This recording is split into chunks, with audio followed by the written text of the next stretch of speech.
Vaya, ya, mira acá acaso, vaya rápido para el baño.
Buenas noches, doctores. ¿Cómo están? Bienvenidos a clase. ¿Cómo les ha ido?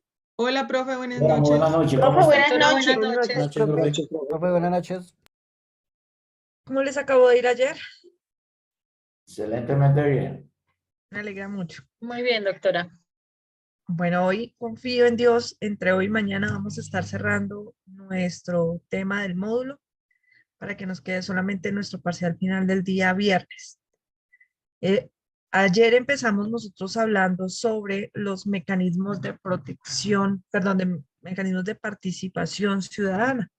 Y algunos nos planteábamos, incluyendo al doctor Omar, sobre cuál sería la diferencia entre mecanismos de participación ciudadana, mecanismos de participación democrática y mecanismos de participación del pueblo, ya que pues en diferentes partes se enuncian así. Por ejemplo, al inicio de la Constitución, en la parte correspondiente al libro que encabeza los mecanismos, dice mecanismos de participación democrática. Luego, al iniciar el artículo, nos dice mecanismos de protección, perdón, de participación del pueblo. Y finalmente, los tratadistas los refieren como medios o mecanismos de participación ciudadana. Estuve revisando el tema el día de hoy y realmente es una distinción que no existe. Son palabras sinónimas, todas se refieren exactamente a lo mismo. Y si bien es cierto, ayer nos decía el doctor Omar que quizás tenían referencia con política, no es con política, es con los derechos políticos que se adquieren precisamente a través de la ciudadanía que se adquiere, salvo muy contadas excepciones, a partir de los 18 años, que se adquiere el paquete de los eh, derechos políticos como tal. Entonces, no existe diferencia, se puede decir mecanismos de participación ciudadana, mecanismos de participación democrática o mecanismos de participación del pueblo. ¿Listo? ¿Claro hasta ahí? Sí, ¿Claro hasta ahí? Señora. Ok, listo. Doctora, quiero hacer una salvedad. Doctor Omar, señor. Específicamente, yo no dije que se trataba, pues, obviamente, de tema político, sino que quise hacer como una observación frente a la interpretación que quise o que pude manejar y consideraba que posiblemente el término democrático ya frente al término de participación ciudadana podría ser de que lo democrático se inclinaba más al tema o referente al tema político, ¿sí? O sea, como para pues que no vaya a haber como esa confusión y con lo que usted acaba de decir, pues de hecho yo también anoche me metí y estuve mirando y todo confluye o llega al mismo punto que es la misma, prácticamente lo mismo, ¿sí? Entonces, quería hacer esa salvedad porque pues uno genera duda o tiene duda y que lo importante es aclararla. Entiendo. Listo, doctor, muchísimas gracias. Ayer también hablábamos, además de este tema, de dos mecanismos específicos. Hicimos una pequeña introducción sobre el voto y dijimos cómo el voto se vuelve a su vez en el camino para poder acceder a otros mecanismos de participación ciudadana, como son el plebiscito, el referendo y la consulta popular. Hablábamos un poquito del referendo y decíamos que habían dos clases de referendo: derogatorio y aprobatorio. Y que decíamos que el referendo se podía utilizar como forma para modificar la Constitución. Pero el referendo no solamente se utiliza para modificar la Constitución. Entonces vamos a ver cómo funcionan el día de hoy, sí, ya que tenemos pues la posibilidad de que todos estemos viendo bien al tablero. Había preparado unas diapositivas, entonces se las voy a compartir a partir de este momento. ¿Listo? ¿Las están viendo en pantalla? Sí, señor. Listo, Sí, perfecto. profe. Vamos entonces a retomar lo que habíamos hablado ayer y vamos a empezar, pues, pasamos muy por encima de eso, pero pues eh, podemos el día de hoy tomarlo un poquito más a fondo, que se refieren a los mecanismos de participación ciudadana, específicamente al voto, que fue el que pasamos como muy rápido. Los mecanismos de participación ciudadana que enunciábamos ayer y que ustedes están viendo en el tablero, están desarrollados, regulados a través de la ley 134 de 1994, que es la ley de mecanismos de participación ciudadana, en donde se establece uno por uno qué es, cómo se realizan y a qué se refieren específicamente cada uno de estos mecanismos de control de participación ciudadana. Entonces, del primero que vamos a hablar es del voto, aunque el voto no aparece incluido allí como tal en la ley 134, es uno de los mecanismos de participación ciudadana por excelencia. El voto tiene unas características básicas. La primera es que es un derecho y a su vez es un deber. ¿Por qué? Es el único mecanismo de participación que tiene esta doble connotación. Porque, como les decía, al cumplir los 18 años, se adquiere los derechos políticos y el principal de ellos es el de poder elegir. Y para poder elegir se necesita votar. ¿Listo? Y ese derecho se convierte en un deber. ¿Por qué? Porque ese deber hace que no solamente usted tenga la obligación, por decirlo así, más bien, no la obligación, el deber de participar en las decisiones del país, sino que usted eventualmente, si no vota, eh, como le parezca, pero vote, pues no está haciéndose ni partícipe ni responsable de lo que está ocurriendo en su país. Entonces no está ayudándonos o ayudando a que se sepa realmente lo que el pueblo quiere. Es como si fuese un jefe que no manda. Entonces, por eso es tan importante que se pueda votar. Por eso el voto se constituye en derecho y a la vez en un deber. Además, el voto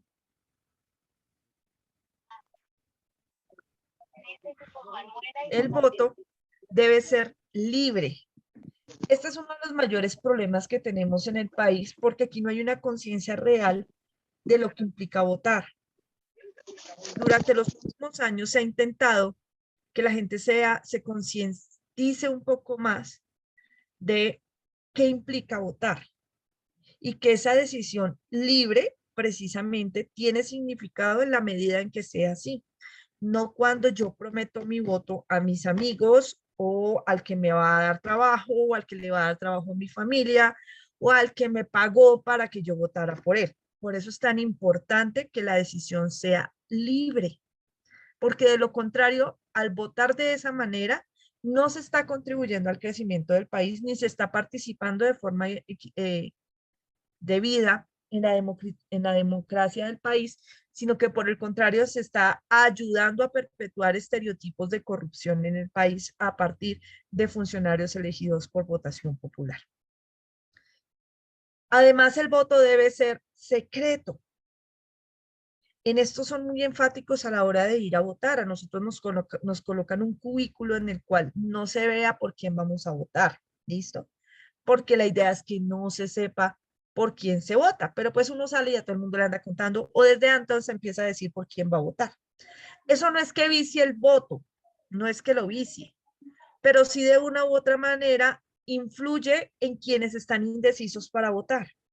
Entonces, la idea es que como sea lo más libre, la escogencia que usted realiza por quién va a votar o por qué va a votar, la idea es que no se comuniquen por quiénes van a votar para no influir en estas personas llamadas las indecisas. ¿Listo? El voto debe ser electivo. ¿Por qué? Porque nos debe, o sea, debe venir de una elección y una convicción personal de cada individuo en particular, que no debe estar permeada por ninguna circunstancia diferente al creer o a la querencia de la persona que está lista para votar. Ayer entonces hacíamos un énfasis en que los votos precisamente nos permiten acceder a otros medios de participación del ciudadano, mecanismos de participación ciudadana que vamos a ver ahorita más adelante. Ayer hablábamos también del referendo. El referendo se encuentra contenido en el artículo 4 de la ley 134 de 1994 y ayer les adelanté que podía ser aprobatorio y derogatorio. ¿Listo? Que el referendo lo que pretende es modificar en últimas el ordenamiento jurídico, pero el referendo puede ser nacional, puede ser regional, departamental, distrital, municipal o local, y opera sobre todo la pirámide de Kelsen. Entonces, nosotros hemos hablado de referendo constitucional, ¿por qué? Porque incluso a través de este mecanismo se puede modificar la Constitución, pero no quiere decir que el referendo esté hecho únicamente para modificar la Constitución. Se puede utilizar para aprobar leyes del orden nacional que no sean necesariamente la Constitución, decretos e incluso acuerdos o resoluciones u ordenanzas de orden departamental, distrital o municipal en el respectivo territorio, es decir, en el departamento, en el municipio o en el distrito. Se pueden realizar de esa manera. Y se harán, entonces, bien sea para aprobar o bien sea para derogar una norma jurídica que ya existe. Estas aprobaciones o estas derogatorias pueden ser totales o parciales. Es decir, usted puede pedirle al pueblo que vote para que se derogue totalmente tal artículo y tal artículo de tal ley, o para que se derogue, perdón, para que se derogue por completo una ley o para que se derogue parcialmente la ley. Es decir, para que solamente se le quiten algunos apartes o algunos artículos o expresiones de la ley. Entonces, en ese sentido, también el referendo puede versar sobre diferentes situaciones. Entonces, en principio tienen dos grandes clasificaciones, que son el referendo aprobatorio y derogatorio, pero a su vez también los referendos aprobatorios y derogatorios pueden ser nacionales, regionales, departamentales, distritales, municipales o locales. Dentro de los nacionales están los propios que son de la ley de aplicación nacional, y la de rango constitucional para poder modificar la Constitución. ¿Listo? ¿Hasta aquí alguna duda? Ok.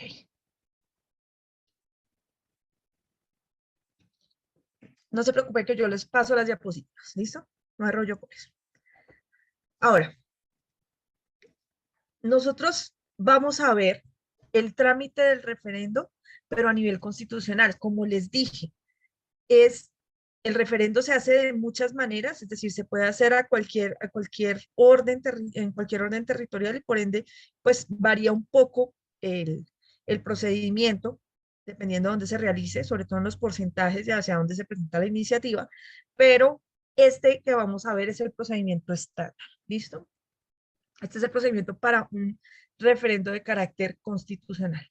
Lo primero que hay que hacer es que las personas que estén interesadas en realizar un referendo, ya sea el gobierno nacional, el gobierno departamental, el distrital, el municipal, el que sea, o un conglomerado de ciudadanos, es decir, una cantidad de personas pueden hacerlo, deben acudir a la Registraduría Nacional del Estado Civil, en este caso porque vamos a hacer un referendo constitucional, y si no, la registraduría de su correspondiente ente departamental, dependiendo de lo que pretendan hacer, es decir, del impacto que va a tener el referendo, si va a ser a nivel departamental, distrital o municipal o nacional. Entonces, estas personas deben acudir allí y solicitar un formulario. Este formulario no está hecho solamente para referendos, está hecho para varios de los mecanismos que implican participación masiva del electorado. Y lo entregan en la registraduría. Ese formulario trae una serie de datos que deben ser diligenciados, pero muy especialmente es que este formulario viene constituido como un proyecto de ley o un proyecto de reforma constitucional o legal o de reforma a nivel departamental, de una resolución, de un acuerdo, de una ordenanza, lo que sea. ¿Listo? Una vez se diligencia el formulario, tiene que radicarse en la registraduría correspondiente. En este caso, como es del referendo constitucional y el impacto es nacional, pues se radica en la Registraduría Nacional del Estado Civil. Pero ¿de qué debe estar acompañado? Aquí es muy importante tener en cuenta que las personas que vayan, si esto es de iniciativa popular, es decir, si están haciéndolo las personas, se debe recoger el 10% del censo electoral, de las firmas del censo electoral. De la misma manera, si es la iniciativa del gobierno, entonces el gobierno debe recoger el 10% del censo electoral, de las firmas del 10%. Entonces, el censo electoral varía en cada una de las votaciones que se van a realizar. Por ejemplo, el censo electoral de hace 4 años no es el mismo de ahorita. La cantidad de personas aptas para votar hace 4 años no es la misma cantidad de personas que van ahora a elegir presidente. ¿Por qué? Porque varias han muerto, por ejemplo, o sea, ya no, sus cédulas han sido dadas de baja y por ende no pueden ejercer derechos políticos, aunque en este país los muertos también votan. O porque han alcanzado la mayoría de edad. Reviven, Señora. se reviven los muertos, doctora. Sí, aquí votan los muertos, tienen derecho a Ajá. derecho a Yo, subsidios y de todo. Es que los muertos aquí tienen unos beneficios únicos. Bueno, entonces, estas personas, este censo electoral debe ser presentado por la registraduría antes de cada una de las correspondientes elecciones. Entonces hay que decir, ¿cuántas personas están aptas para votar para el año 2022? Por ejemplo, si fuéramos a hacer un referendo en este momento. Ojo, estamos hablando de nacional. Si es a nivel distrital o departamental o local, lo mismo debe hacerse el conteo por parte de la registraduría respectiva para establecer a cuánto equivale el censo electoral. ¿Listo? Del respectivo ente territorial. Se deben recoger para todos los censos electorales el 10% de firmas de ese censo electoral total y el 5% adicional si es para reforma constitucional. Acá hay una situación que tengo entre paréntesis y es que les coloqué que no debe ser más de 6 meses. ¿Por qué?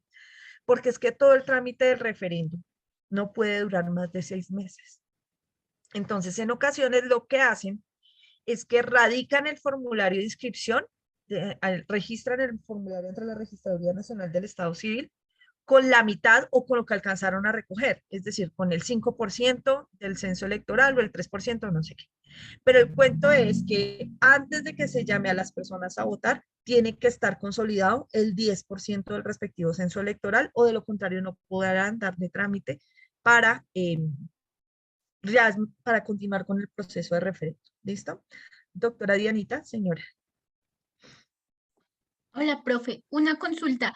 ¿El censo electoral tienen en cuenta solamente presidenciales o las inmediatamente anterior? O sea, me pregunto, es porque como en la mitad de los 4 años presidenciales están las elecciones de alcaldes y todo eso. Entonces, ¿cuál es el censo que tienen en cuenta? ¿El presidencial o el inmediatamente anterior a que yo presente pues el trámite del referendo? Eso se llama el censo vigente, censo electoral Ok. vigente. Entonces es el último. Ojo, y ese no se establece por la cantidad de personas que fueron a votar, sino por la cantidad de personas aptas para votar, porque el país también se caracteriza por su gran abstencionismo. Es decir, si fuera por eso, entonces sería muy fácil aprobar un referéndum. Se hace es por la cantidad de personas que están aptas para votar. ¿Listo, Yanita? Listo, profe, gracias. Doctora, una preguntita. ¿En este censo solo ingresan las personas que están viviendo en el país o también las personas que votan fuera del país? Hay una situación concreta y es que los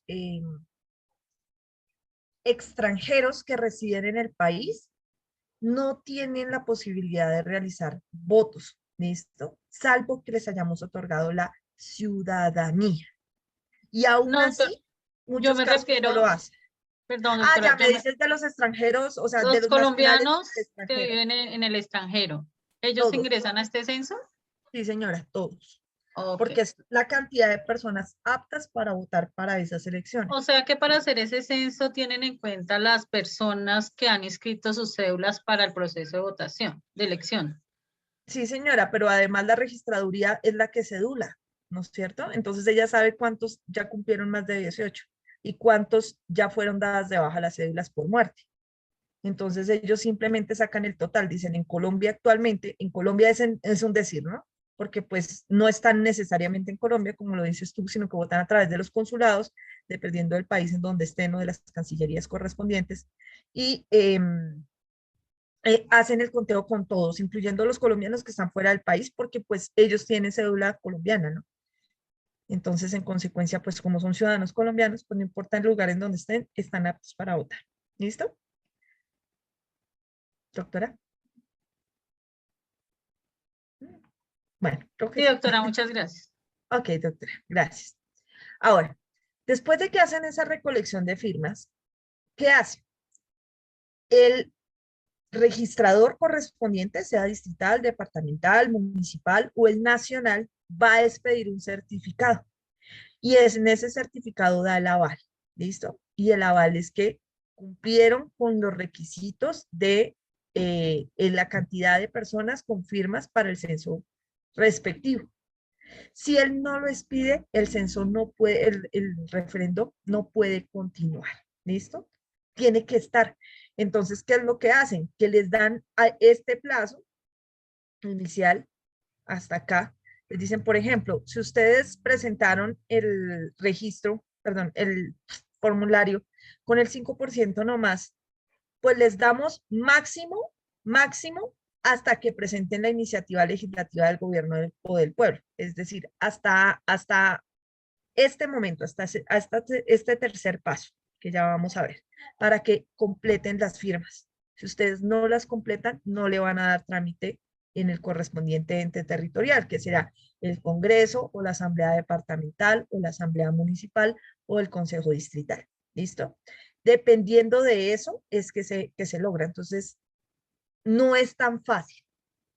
Y por eso es que cuando se ha intentado hacer esta clase de mecanismos de participación, a uno lo abordan en todo lado para que firme. Pero más allá de que estén el montón de firmas, es que verifican que sean firmas aptas, es decir, que efectivamente sean firmas de personas reales, vivas, primero.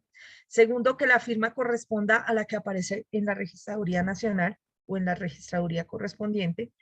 Y tercero, que los datos correspondan por completo. Ahí, ustedes van a ver en la ley 134 que dice que debe llevar el formulario de las firmas. Y dice, tiene que llevar los nombres, los teléfonos de la persona, la cédula y la firma correspondiente. Si los datos no corresponden, pues la firma quedará anulada. Entonces es posible que de lo que presenten se les anulen varias de las firmas. Y entonces no alcanzan al umbral y por ende no podrían continuar. Suponiendo que alcanzan el umbral del 10% del censo electoral o del 5% si es reforma constitucional, ¿qué van a hacer? Van a presentar la iniciativa legislativa ante el Congreso. ¿Listo? Estamos hablando de un referendo constitucional. Si no es para modificar la Constitución o una ley de aplicación nacional, sino departamental, distrital o demás, se presenta ante el ente correspondiente, es decir, ante la Asamblea Departamental o lo que sea. ¿Y qué se va a presentar? Pues un proyecto de ley. Un proyecto de ley especial que se llama proyecto de ley de referendo. ¿Listo? Y ese proyecto de ley de referendo tiene el mismo trámite de una ley estatutaria cuando se trata de corte constitucional, perdón, de corte constitucional, sino cuando se trata de modificar la Constitución. ¿Qué quiere decir? que las leyes estatutarias son las que modifican la parte principal de la Constitución. La parte estatutaria de la Constitución, que se refiere a la parte orgánica o a la parte dogmática de la Constitución, es decir, el corazón de la Constitución. ¿Listo? Si se refiere a eso, tendrán que presentarla ante el Congreso de la República porque es un referendo constitucional. Si es una ley, también ante el referendo constitucional, ante el Congreso de la República. Si es una resolución, un acuerdo, una ordenanza ante la Asamblea Departamental, Municipal, Distrital, lo que sea, dependiendo del ente territorial.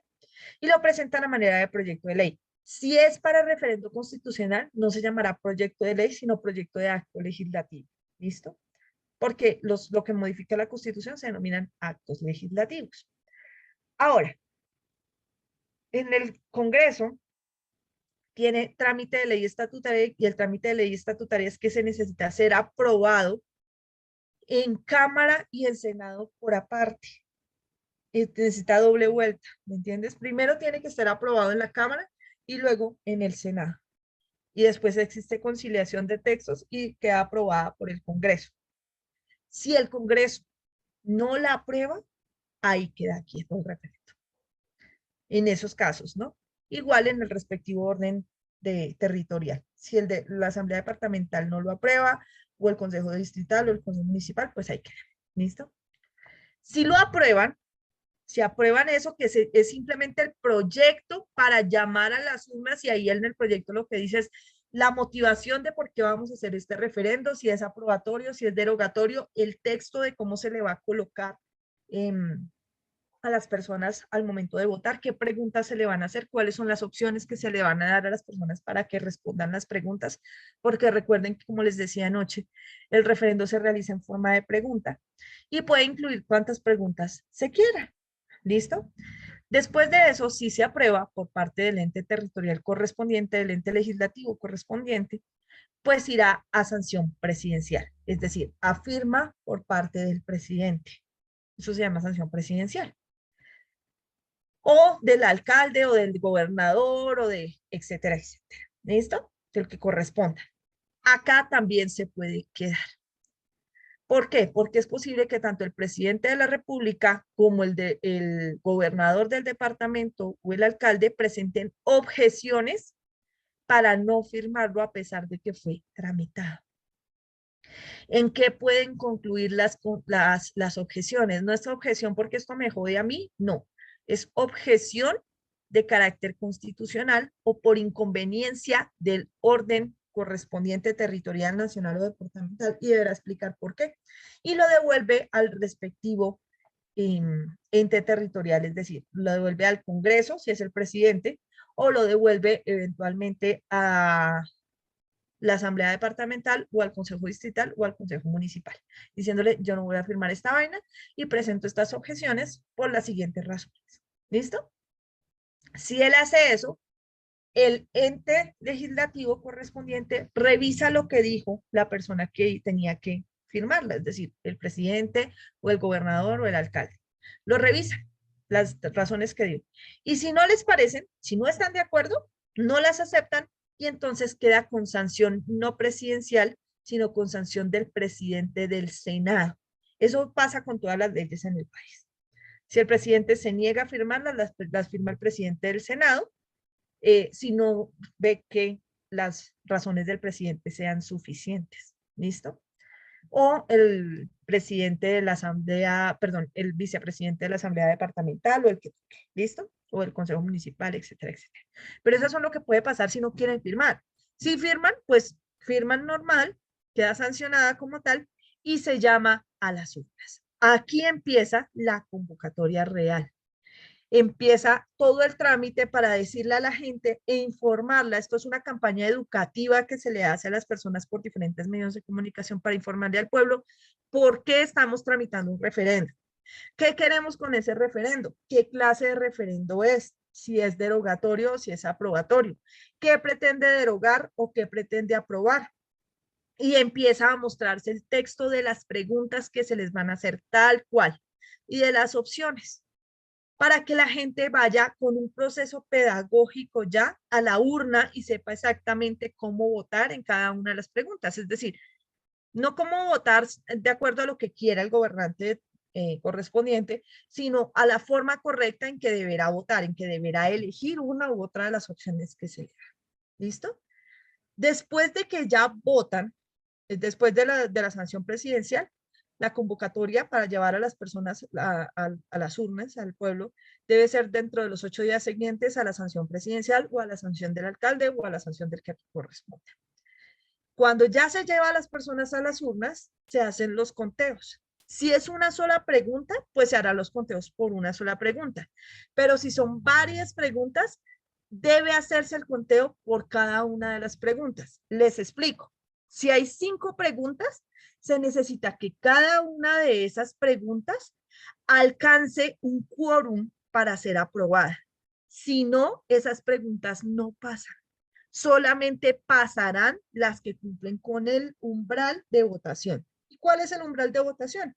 El que nos está diciendo la diapositiva, que es la aprobación de la mitad más una de las personas que vayan a votar, pero en todo caso ellos deben ser por lo menos la 4ª parte del censo electoral. ¿Qué quiere decir eso? Ya les explico.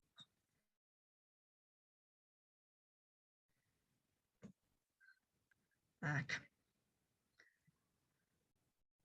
Vamos a suponer que este es el censo electoral del país. El censo electoral del país está representado en nuestro ejemplo por 100 votos. Esa es la totalidad de personas que deben elegir, o perdón, que están facultadas para participar dentro del proceso de votación correspondiente del referendo. Ahora, de esas 100 votos, ¿qué se necesita para que aprueben? Se necesita la mitad más una de las personas que vayan a votar. Me explico. Digamos que de estas 100, ¿dónde están? Se me perdieron ustedes. Aquí, ya. Me dejó de compartir la pantalla. Digamos que de estas 100, que es el censo electoral total,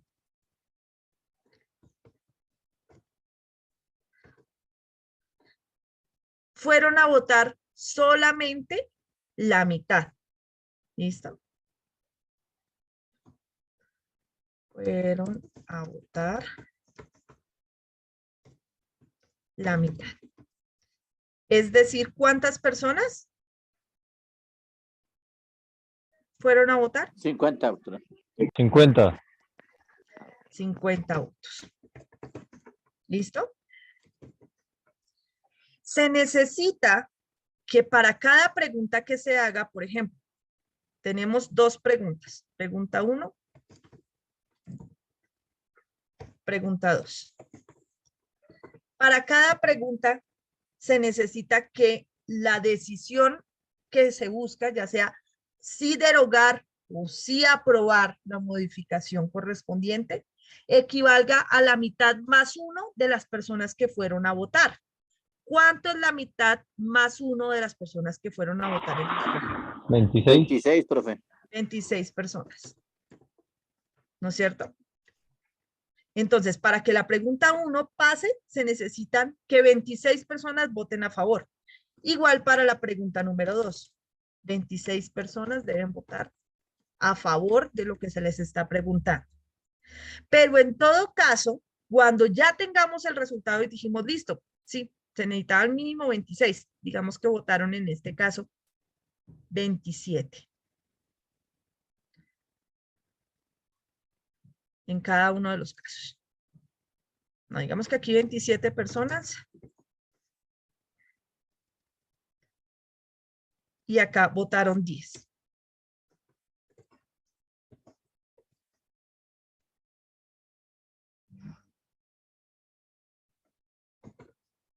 Si tenemos estos resultados, ¿cuál de las 2 preguntas en teoría se pasó el umbral? ¿La primera o la segunda? La La primera. primera. Mira, ¿no es cierto? Pero luego entonces se necesita que esto que arrojó acá, en todo caso, corresponda al menos a la 4ª parte del censo total electoral. Es decir, cogemos los 100 voticos que teníamos acá, que era el censo total, lo dividimos en 4, perdón que no me quedó igual, pero pues está dividido en 4, 25 y votos. eso nos va a dar 25 votos. En este ejemplo, ¿no? Se necesita que por lo menos los que aprueben sean la cuarta parte del censo electoral total. Entonces, 25 votos. De estos 25 votos, efectivamente, al contrarrestarlos con lo que ganó la pregunta número 1, encontramos que la pregunta número 1 pasa porque cumple con el rasero. Y entonces el referendo se logró. Es decir, se logró que las personas eligieran y eso queda como acto legislativo, en este caso, porque vamos a modificar la Constitución. Y entonces se promulga el acto legislativo diciendo, no el Congreso de la República en uso de sus facultades, no, sino el pueblo de Colombia promulga el siguiente acto legislativo. O el pueblo, el departamento del Cauca, o el pueblo de Popayán, etcétera, etcétera. ¿Listo? A lo que corresponda a cada una de las cosas. Si no cumple con esos raseros, así pase el umbral de acá, así pasa el umbral de acá. Si no pasa el umbral de aquí, no pasa. En el caso específico de, en nuestro país apenas se ha intentado, bueno, se han intentado cuatro reformas de carácter constitucional, referendos constitucionales, no se han intentado referendos a nivel nacional, departamental, ni distrital, ni municipal, no se han intentado desde la vigencia de la Constitución del 91, pero cuando se hizo uno que efectivamente logró la aprobación, fue el del 25 de octubre de 2013, que fue convocado por el presidente, entonces presidente Álvaro Uribe Vélez, quien hizo cerca de 15 preguntas y de las cuales solo pasó una al umbral, los 2 umbrales, que fue precisamente la de permitir que se reformara la Constitución, que es el acto legislativo número 2 del 2013, a través del cual se modificó el periodo constitucional el periodo de elección del presidente para permitir la reelección por una sola vez por 4 años más, por el mismo periodo. ¿Cuántos otros se han intentado? Se han intentado 2 más. Uno, que tenía como fundamento establecer el agua potable como derecho fundamental constitucional, porque el agua no aparece como derecho fundamental individual, que estamos allí. O sea que uno podría interponer una acción de tutela para solicitar el derecho al agua. No se ha logrado. ¿Listo? Lo intentaron, pero no logró pasar todo el trámite y en consecuencia no quedó. Y el segundo, que es el más, si se puede decirlo así, más insistente, durante varios años se ha intentado, es la reforma constitucional para imponer la cadena perpetua para ciertos delitos, específicamente para violaciones o delitos sexuales contra niños, niñas y adolescentes en el país. No se ha hecho esa reforma constitucional. Se aprobó un proyecto de ley, no, sino se aprobó una ley el año pasado, antepasado, ya no me acuerdo, pero la Corte Constitucional la tumbó. ¿Listo? Porque esa ley era inconstitucional. ¿Por qué? Porque la Constitución no lo dice y la ley entró en contravía con ella. La ley decía que se aprobaba la cadena perpetua y el legislador lo aprobó a pesar de saber que la Constitución no lo permitía y la Corte Constitucional lo tumbó. Aquí es importante tener en cuenta algo que no sé por qué no me quedó en la diapositiva, y es que el trámite de referendo constitucional tiene una situación particular que no tienen los otros referendos, y es que tanto la iniciativa legislativa, es decir, lo que se le presenta al Congreso, como lo que queda finalmente con sanción presidencial, es objeto de control previo por parte de la Corte Constitucional. Es decir, aquí, en este trámite, también se mete la Corte Constitucional y de una vez estudia la viabilidad de cómo está construido, los requisitos de forma, si se dieron bien y demás, para poder, antes de llamar al pueblo a las urnas, verificar que está cubierto por todos lados. ¿Qué quiere decir esto? Quiere decir que en un referendo de carácter constitucional, como vamos a tocar la norma principal, la norma de normas, intervienen varios organismos estatales. Primero, la Registraduría Nacional del Estado Civil. Segundo, el Congreso en pleno. Tercero, el presidente como cabeza del Poder Ejecutivo. Y cuarto, la Corte Constitucional como cabeza de la jurisdicción constitucional. Finalmente, interviene el constituyente primario, que es el pueblo, y así tenemos una reforma o un referendo de carácter constitucional. Ahora sí, mis doctores, ¿preguntas? Ok. No, Listo. señora. No veo preguntitas por ahí. Listo. Ahora, ¿qué temas pueden ser tratados en un referendo? O sea, ¿es todo lo que se me ocurra?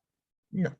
Son solamente estos temas, no otros. Y nos dice lo siguiente: solo pueden ser materia de iniciativa popular legislativa y normativa ante las corporaciones públicas. Aquí me equivoqué, esta no es la norma. Denme un segundo y ya les digo exactamente cuál es la norma del referendo.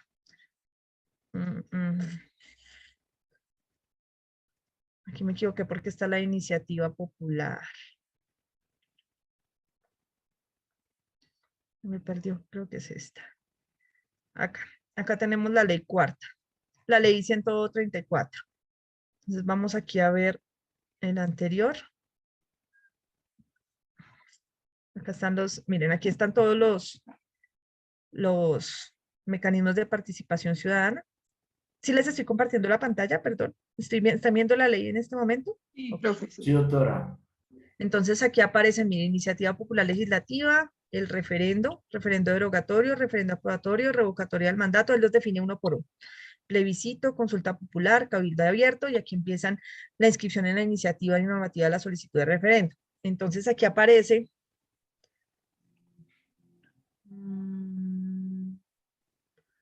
se requiere ser ciudadano. Mira, para ser promotor del referendo. Esa es la otra. Solamente lo pueden hacer promotores. ¿Quiénes son promotores? Las personas que cumplan con estas condiciones. Ser ciudadano en ejercicio y contar con el respaldo del 5%, del 5 por 1000 de los ciudadanos inscritos en el respectivo censo electoral, porque este es de carácter constitucional. Cumpliendo con este requisito podrán ser promotores de una organización cívica, sindical, gremial, indígena o comunal de orden nacional, departamental, municipal o local, según el caso, o un partido o movimiento político, debiendo cumplir con el requisito de la personería jurídica en todos los demás casos. Aquí aparece lo que les estaba comentando de los formularios, de cómo se hacen los formularios, de cómo se tramitan las iniciativas correspondientes. Tramita la iniciativa legislativa, suscripción de apoyos, desistimiento, verificación en la registraduría, iniciativas populares, materias que pueden ser objeto de ante las iniciativas, representación de las iniciativas, referendos.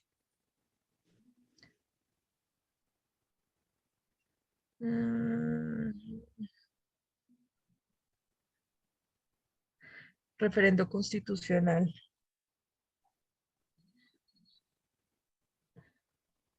¿Será que sí me confundía, no? Aquí está. Materias que pueden ser objeto del referendo son estas. Pueden ser objetos de referendo los proyectos de ley, de ordenanza, de acuerdo o de resolución local, que sean de la competencia de la corporación pública de la respectiva circunscripción electoral de conformidad con lo dispuesto en el artículo 29 de esta ley. ¿Qué quiere decir eso? Que prácticamente cualquier proyecto puede llegar a ser, o sea, cualquier iniciativa de carácter legislativa o de ordenanza o acuerdo puede ser objeto de referendo, se puede someter a referendo. Para efectos del referendo derogatorio son leyes las expedidas por el Congreso y los decretos que dicta el presidente de la República en ejercicio de las facultades extraordinarias que éste le haya conferido. Son ordenanzas las expedidas por las asambleas departamentales y los decretos que dicta el gobernador con fuerza de ordenanza. Son acuerdos los expedidos por los consejos municipales y los decretos que dicten los alcaldes con fuerza de acuerdo. O sea, aquí nos está resumiendo la pirámide de Kelsen. Y las resoluciones, las expedidas por las juntas administradoras locales y las resoluciones que dicta el alcalde local, todos de conformidad con las facultades extraordinarias del evento. Acá nos dice que se pueden hacer también referendos para actos legislativos. Deberán someterse a referendo las reformas constitucionales aprobadas por el Congreso. Es que hay varias formas de modificar la Constitución, no solamente mediante referendo, sino mediante el trámite de un acto legislativo normal en el Congreso de la República a través de una iniciativa popular o una iniciativa por parte del gobierno. Entonces, si fue aprobada en el Congreso la reforma, entonces también se puede eventualmente llamar al pueblo para decirle, revoque lo que el Congreso aprobó reformando la Constitución. Eso lo puede hacer. O sea, mira el poder que tiene el pueblo. Por eso es que puede hasta tumbar y pasar por encima de lo que había aprobado el Congreso modificando la Constitución. Si antes de la fecha señalada para un referendo la corporación respectiva lo deroga, o sea, si se echan para atrás y tumban el llamamiento al referendo, pues no habrá. Hay una situación concreta con todos los mecanismos de participación ciudadana que impliquen voto, y es que si en el momento en que se va a hacer el referendo o las votaciones correspondientes estalla una situación que implique la declaración de un estado de excepción, se suspenden hasta tanto termine el estado de excepción, se suspenden las llamatorias a cualquier mecanismo de participación ciudadana en las urnas. Entonces, por ejemplo, si estuviéramos tramitando un referendo al momento en que estalló la situación de la pandemia del COVID-19, no habrían podido llamar a las personas a las urnas, sino que habrían suspendido ese trámite correspondiente y queda hasta tanto desaparezca esa situación en concreto. ¿Listo? Ahora sí me hice entender, doctores hermosos. Sí, señora. Sí, doctora. Sí, profe. Claramente, doctor. Sí, señora. Listo. Sigamos entonces. Entonces me toca corregirles esta diapositiva porque lo que está aquí es lo que se puede llevar mediante iniciativa popular. ¿Listo? Lo que puede ser parte de iniciativa popular o legislativa. Ahora, vamos a ver otro mecanismo de protección. Antes de Fede de ratas. Ayer les mencioné que la norma a través de la cual, o el mecanismo a través del cual nosotros hicimos el llamamiento a las urnas para firmar el pacto de paz con las FARC, se había hecho por referendo, y no fue por referendo, fue por plebiscito. ¿Listo? Entonces hago la salvedad, aclaro el punto, no sé, ayer estaba como loca, entonces más de lo común, y pues no, me confundí de mecanismo, disculpen ustedes. El día de hoy vamos a hablar del plebiscito y justamente tenemos como ejemplo el plebiscito más reciente que fue el llamamiento a las urnas para consultar al pueblo sobre una situación concreta y era la posibilidad de firmar el pacto de paz o el acuerdo de paz con las FARC y la forma como se les dieron ciertas concesiones que les permitían incluso de gozar de las posibilidades de presentarse y ser elegidos ante el Congreso de la República o tener curules en representación en ese cuerpo colegial. El plebiscito.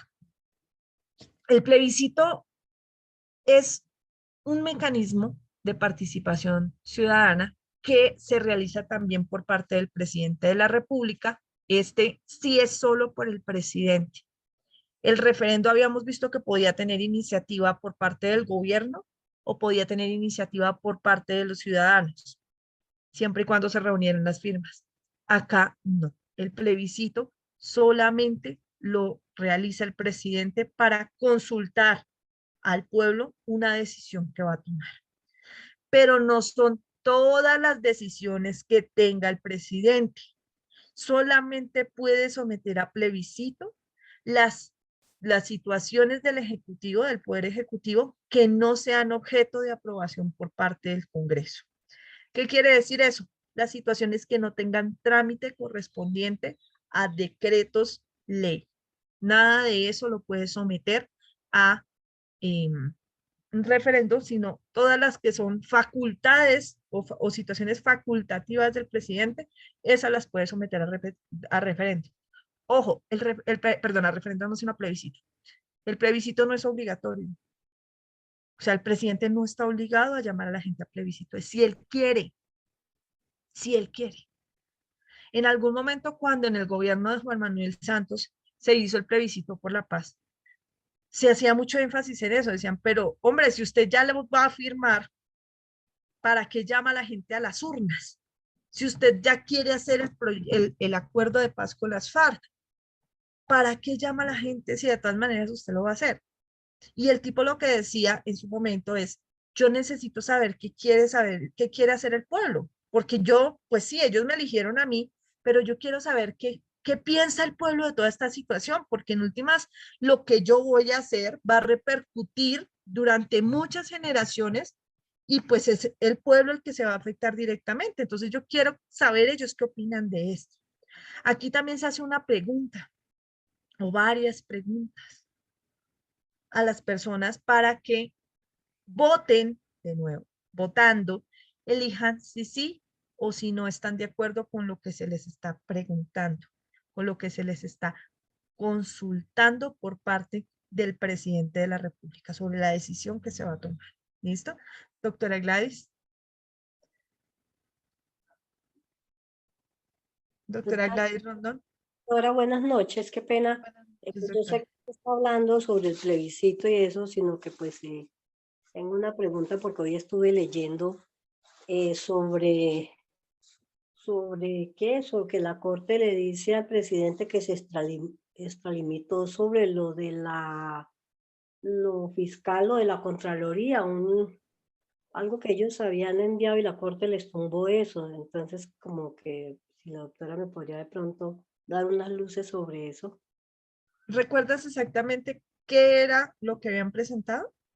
Porque es que ahí sí es como, Que la Contraloría, de lo de la Contraloría sobre algo fiscal, una ley, y que le dicen al presidente que se extralimitó pues no, es que no lo entendí, por eso es que dije a preguntarle a la doctora a ver si de pronto tiene alguna información sobre eso, de qué se trata.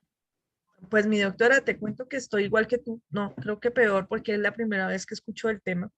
Entonces no podría decirte ni a qué se refiere exactamente la noticia que me comentas, ni si se va a hacer a través de un plebiscito o si se trata de una denuncia por parte de la Contraloría. Entonces tendríamos que mirar a ver de qué es de lo que están hablando, pero no conozco el tema.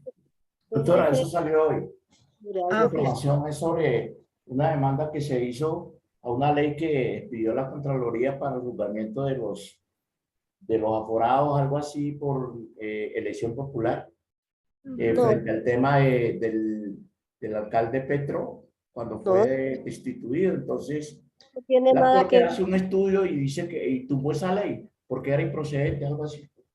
No tiene nada que ver con Petro. Contraloría no aprueba leyes. No, es algo fiscal, es del esto fiscal de la Contraloría.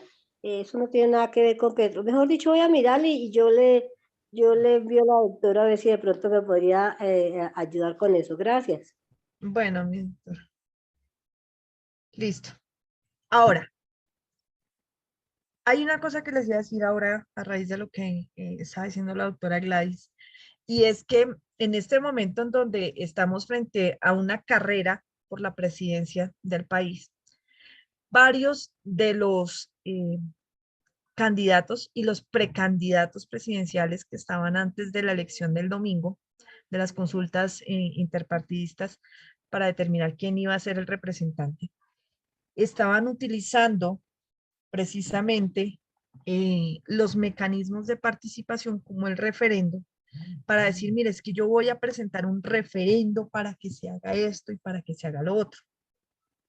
Uno de los aspectos que escuché por ahí, la verdad es que la política y yo no nos queremos ni poquito, pero pues que escuché por ahí, que la verdad se me cayó la quijada cuando lo escuché porque yo decía, Dios mío, ¿qué clase de bestia dice esto? Fue que iban a hacer un referendo, iban a empezar a recolectar los votos. Sí, sé que estamos en plebiscito, pero me acordé ahorita. Para derogar la sentencia de la Corte Constitucional que terminó por legalizar el aborto desde ciertos tiempos, ¿no? O hasta ciertos tiempos, más bien, en cualquier condición, hasta los 6 meses. Pues porque muchas personas obviamente no están conformes con la decisión de la Corte por muchas razones, y eso está bien. Lo que no está bien es que jueguen con la imaginación de la gente y con su conocimiento de los mecanismos de participación, porque como veíamos hace un momento, los referendos no son para tumbar sentencias de las cortes, son para derogar normas, ¿listo? Normas nacionales o normas o reformar la Constitución o para derogar eventualmente acuerdos municipales o resoluciones o ordenanzas o lo que sea. En ningún momento en la pirámide de Kelsen aparecen las jurisprudencias de la Corte Constitucional, porque eso hace parte de una situación diferente de desarrollo legislativo que se refiere a la jurisprudencia de la Corte Constitucional en sede de sus facultades extraordinarias para estudiar la constitucionalidad de algunas normas, del control de constitucionalidad específico. Entonces, ahí uno empieza a ver que realmente, primero, es normal, entre comillas, que la gente del común, que el pueblo no diferencie los mecanismos, es más, ni los conozca, ni sepa para qué sirve esa vaina y que le digan referente y no entiende eso, listo. Es normal. Pero que alguien que pretende llegar a un puesto de elección que implica gobernar al país, juegue con algo tan delicado como engañar al pueblo, jugar con su ignorancia y decirle que a través de un referendo puede tumbar la decisión de la Corte, o sea, realmente es absurdo, completamente absurdo. ¿Listo?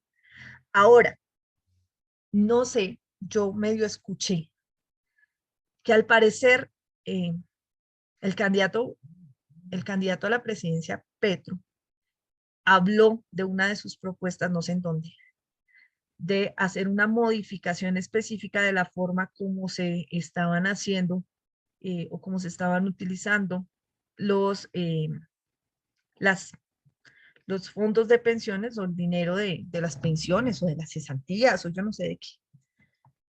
En últimas de la seguridad social de las personas para reinvertirlos en otras cosas, no sé, algo así dijo. Y al parecer dijo que lo iba a hacer mediante un referendo. Ahí de pronto le cree, o sea, no estoy diciendo que esté bien lo que va a hacer, ni nada de eso, ni entiendo para qué lo va a hacer, no entiendo. Pero hasta de pronto sí, ¿por qué? Porque la forma como se distribuyen esos capitales o en la forma en que, por ejemplo, los entes privados a través de los cuales los fondos de pensiones privados o los fondos de pensiones estatales distribuyen o invierten los dineros de sus asociados, de sus afiliados, sí fue mediante una ley. Entonces, si es lo que pretende revocar la ley, lo puede hacer a través de un referendo. ¿Listo? Porque es una ley de orden nacional. Eso sí lo puede hacer. Pero de ahí a que esté bien o a que no esté bien o a que la gente lo haga es otra cosa. ¿Listo? Pero lo que sí no se puede permitir es que jueguen con la ignorancia de las personas y de hecho con su sentir y sus creencias muy personales y respetables sobre la decisión de la Corte Constitucional para hacerles creer que mediante un referendo vamos a poder cambiar la decisión de la Corte. Eso no es así. ¿Listo? Entonces, ahorita ustedes que empiecen o si están aún indecisos de por quién votar en las elecciones presidenciales, es muy importante que se detengan a escuchar lo que propone cada candidato y cuántos de ellos van a hablar de estos mecanismos y si van a hablar en la forma en que se puede hablar, es decir, respetando lo que dice la ley 734 de qué se puede hacer con cada uno de los mecanismos y qué no se puede hacer con cada uno de los mecanismos. ¿Listo? Para que ustedes pues de pronto sean más conscientes de la forma en que van a votar por uno u otro candidato y qué tan viable es, ¿no? Lo que piensan proponer y lo que piensan hacer y cómo nos va a afectar a nosotros como país esas decisiones que se puedan llegar a tomar. Ahora, estábamos hablando entonces de el plebiscito y les estaba diciendo yo que aquí la iniciativa era directamente del presidente para hacerle una pregunta a las personas sobre una decisión que va a tomar él como presidente. Él como presidente. Ustedes cuando vieron derecho administrativo veían que el presidente es un funcionario estatal que tiene unas funciones diferentes a todos los demás. Es decir, él tiene 3 grupos de grandes funciones. Él es Suprema Autoridad Administrativa, Jefe de Estado y Jefe de Gobierno. Es decir, él tiene como 3 roles diferentes. Y esos 3 roles implican funciones distintas para desarrollar cada uno de esos roles. Entonces, si por ejemplo, digamos que nosotros fuéramos a declarar una guerra, el presidente lo puede hacer sin necesidad de preguntarle al pueblo.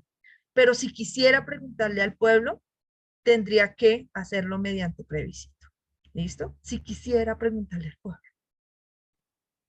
Doctor Alexander. Profe, buenas noches. Buenas noches. Profe, una pregunta. En el plebiscito por la paz ganó el no, si no estoy mal, ¿cierto? O sea, el No, presidente... ganó el sí. Ganó el sí. Por eso se hizo el acuerdo. Bueno, no, entonces estaba equivocado en ese sentido.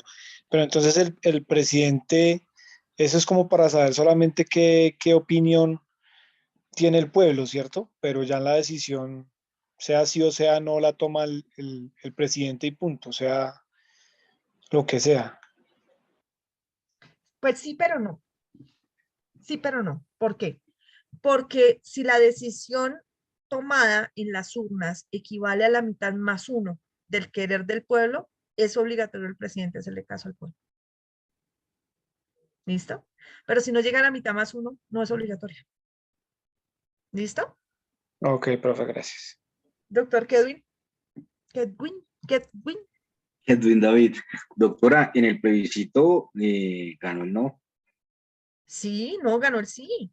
No, señora. No, profe, si No, ganó el señora, ganó el no. no. No, profe, ganó el Ganó el no. no. No, yo fui jurado de votación, ganó el no.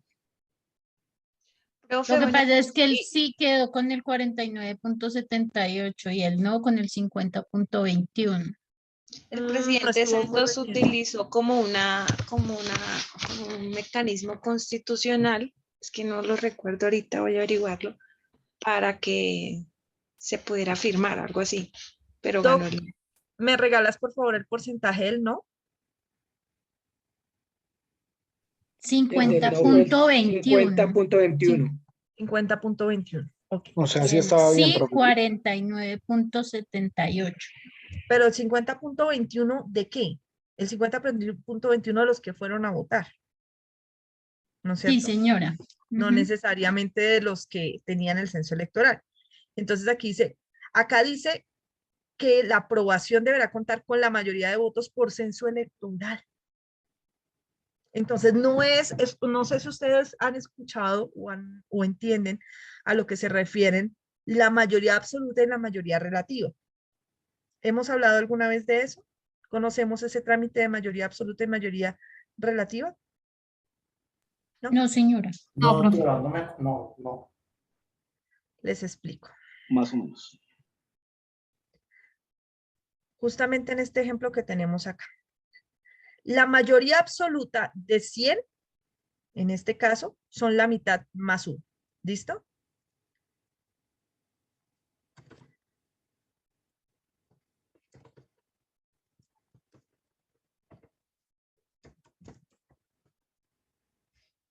Mitad más 1. Y la mayoría relativa no es la mitad más 1. Es la mitad más 1, pero de los que fueron.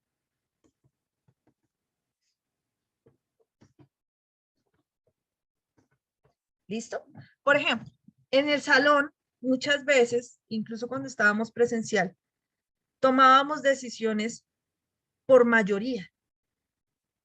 Pero si resulta que no estaba todo el curso, sino, por ejemplo, fue solo la mitad del curso o habían 10 personas y entre esos 10 decidieron, no son la mayoría absoluta del curso. Si el curso tiene 100 personas, la mayoría absoluta debería implicar que hubiera 51 personas. ¿Listo? O sea, que votaran 51 personas a favor de lo que se esté diciendo para que algo pueda quedar. Pero si hablamos de mayoría relativa, es la mitad más uno de los que están ahí. Si hay solamente 20 de 100 personas que conforman el salón, pues la mitad más uno que decidirá eso serán 11 personas, porque la mitad de 20 son 10 y más uno son 11. Entonces, hay decisiones que se adoptan tanto en los cuerpos legislativos para efectos del derecho constitucional como en otros cuerpos colegiados que no se toman por mayoría absoluta, sino por mayoría relativa y viceversa, unas que se toman por mayoría relativa y otras por mayoría absoluta. Volviendo a la pregunta del doctor Kedwin y de ustedes, compañeros, frente a lo que ocurrió en Tendríamos que mirar ahí fue qué cantidad de abstinencia hubo en el referendo no, sino en el para plebiscito poder mirar por la que paz. no fue un resultado absoluto, sino relativo. Mire, volví a les compartí la misma. En el plebiscito por la paz es que de pronto, o sea, el porcentaje que nos entregan es de la cantidad de personas que fueron a votar, pero no del censo electoral. Y aquí, en el trámite del plebiscito, nos dicen que para que sea aprobado, o sea, para que se convierta en obligatorio para el presidente, lo que contestó la gente, se necesita que sea la mayoría de votos por censo electoral, es decir, mayoría absoluta. Si son 100 votos, se necesitaba que el 51 de los votantes votaran sí o votaran no. Listo, que la mayoría de los que fueron dijeron que no, ok, pero ellos representan realmente al país o al censo electoral. Si no cumplieron con ese requisito, no es obligatorio para el presidente y por esa razón muy probablemente él terminó firmando el acuerdo. ¿Listo, doctor Kedwin? Doctora, pero la norma decía que el 13% del censo electoral que si se aprobaba dentro del plebiscito, si mal no recuerdo lo que leí, se necesitaba solamente el 13% que votara por el sí para que se aprobara el plebiscito. Si miramos los resultados, se hizo el 13%, 13 punto algo, si no me equivoco, estaba sobre 34 millones el censo electoral en ese momento. Vamos a Si no ver. me equivoco, doctora, si no estoy equivocado, es que no lo recuerdo bien. Pues me parece particular lo que nos estás mencionando, porque justamente, espérate a ver si tenemos acá el plebiscito a la mano, porque justamente hoy revisé con calma la ley 734 para determinar los porcentajes. Vamos al artículo 7º. Espérate. Profe, pero es que lo que dice David ahí, o sea, que debía ser el 13%, es que dice que el 13% sería el umbral, serían 4.536.000, y por el sí votaron 6.377.000, o sea que sí estaría por encima de lo que tenían que alcanzar, ¿no? Pero por el sí o por el no, porque no dicen que ganó el no.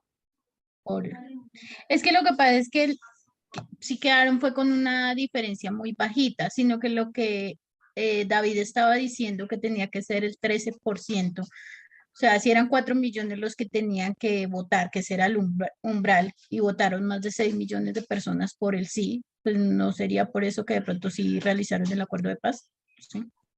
No sé, tendríamos que mirar qué pasó en ese momento porque, pues de acuerdo a lo que nos decían acá no estaba, pero espérame que se me perdió el plebiscito. Ahí en Wikipedia dice que aunque ganó el no, el presidente lo que hizo fue renegociar con los opositores al acuerdo de paz. O sea, se manejó más políticamente esa parte y así fue como se hizo. Porque según entiendo en esa época había una oposición y él lo que hizo fue llegar a un acuerdo con los opositores para llegar a un acuerdo. Y así fue como Pero lo no, hizo. porque ellos no eran los que decidían eran las personas. ¿Me No, entiendes? pero ganó el no, en ese plebiscito ganó el no. Pero él simplemente lo manejó por ese lado. Y así fue como se Porque hizo. mira lo que dice acá para efectos de plebiscito. Dice efecto de la votación. El pueblo decidirá en plebiscito por la mayoría del censo electoral. En ningún momento nos está hablando de la mayoría de lo que voten allí, sino la mayoría del censo electoral, es decir, sería la mitad más uno del censo. Profe, qué pena, buenas noches. Yo no recuerdo qué mecanismo constitucional fue el que él utilizó para poder hacer la firma del Tratado de Paz, pero él utilizó un mecanismo constitucional porque en el plebiscito ganó el no.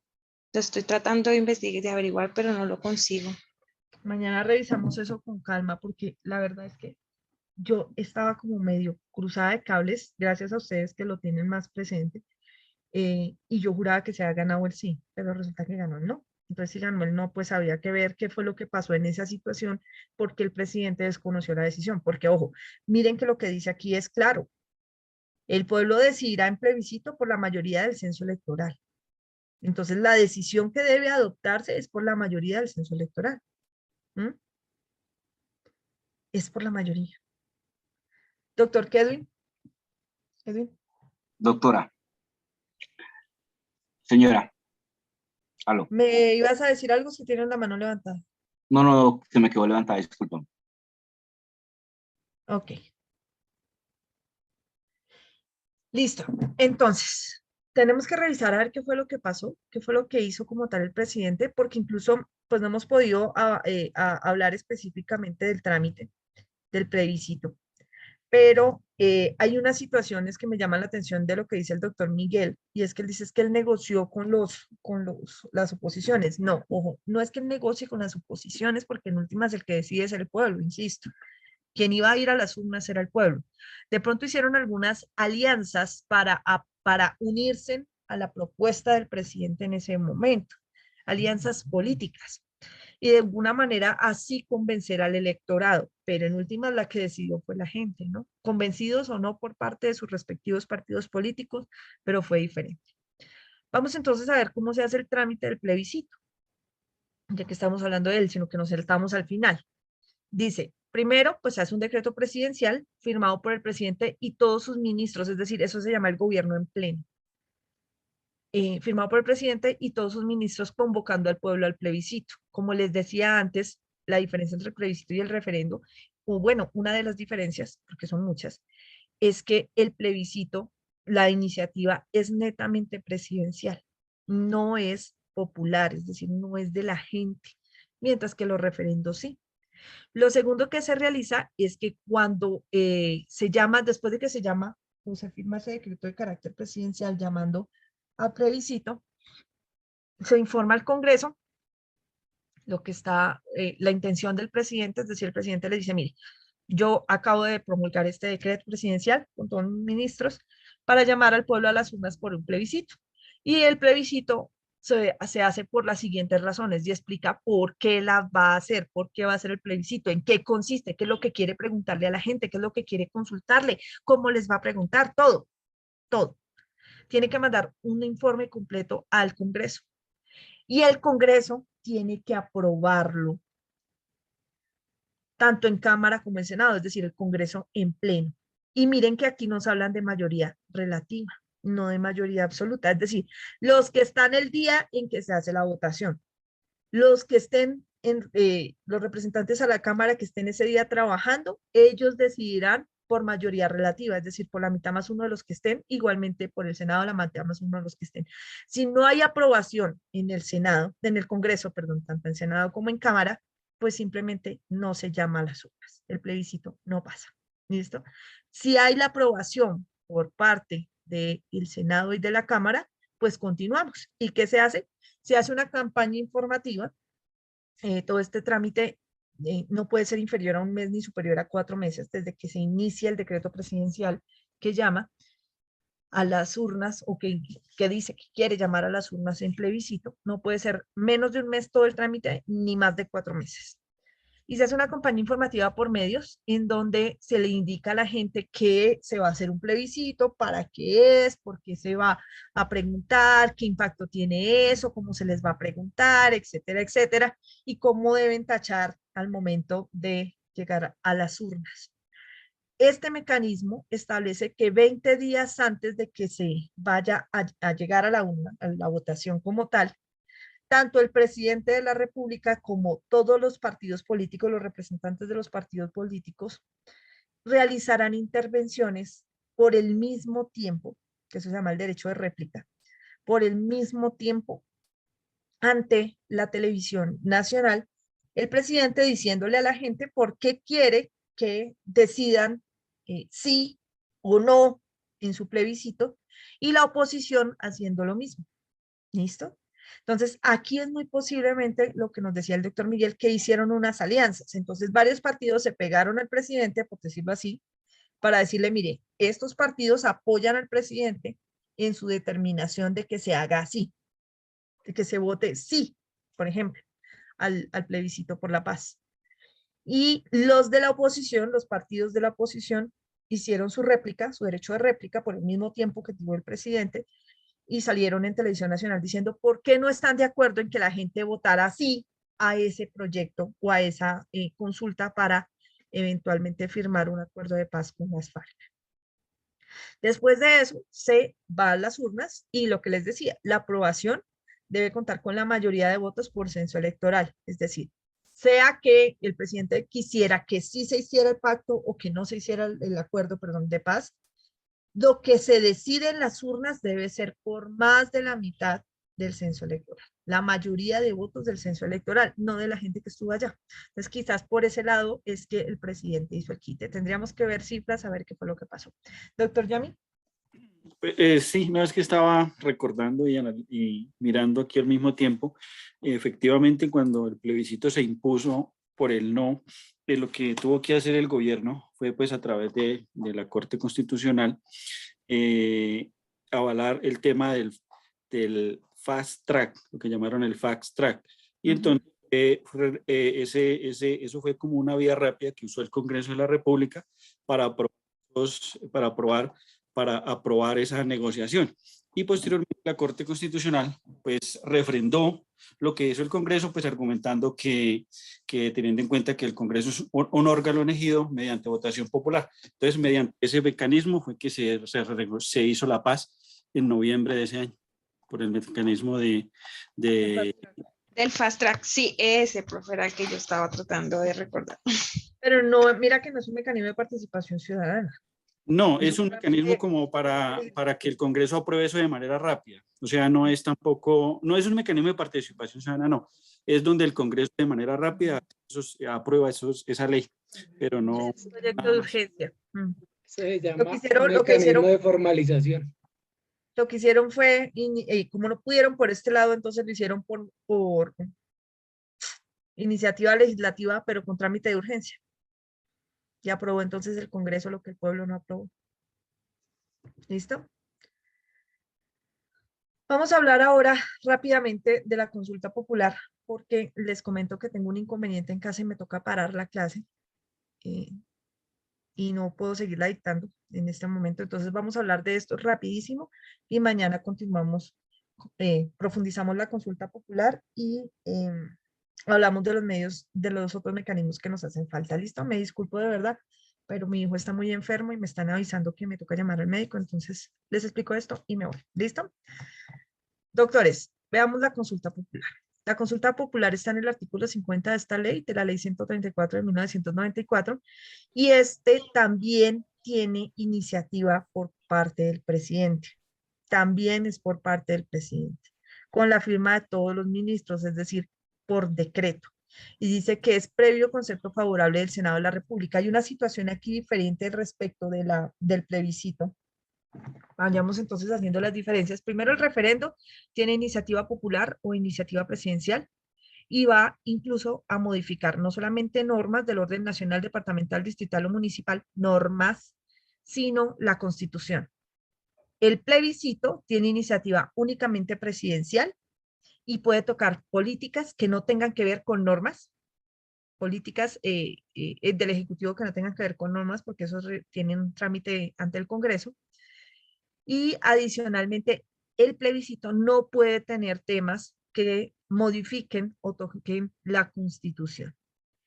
En la consulta popular, la iniciativa es por parte del presidente de la República para consultarle al pueblo, algo de trascendencia nacional, que va a confirmar con todos los ministros, pero antes de que él lo haga, él tiene primero que intentar o hablar con el Congreso, con el Congreso no, sino con el Senado, no con el Congreso, sino con el Senado. Ustedes saben que el Congreso solamente se conforma cuando están las dos cámaras en pleno, es decir, la Cámara de Representantes y el Senado. Nuestro Congreso es bicameral y juntos forman el Congreso.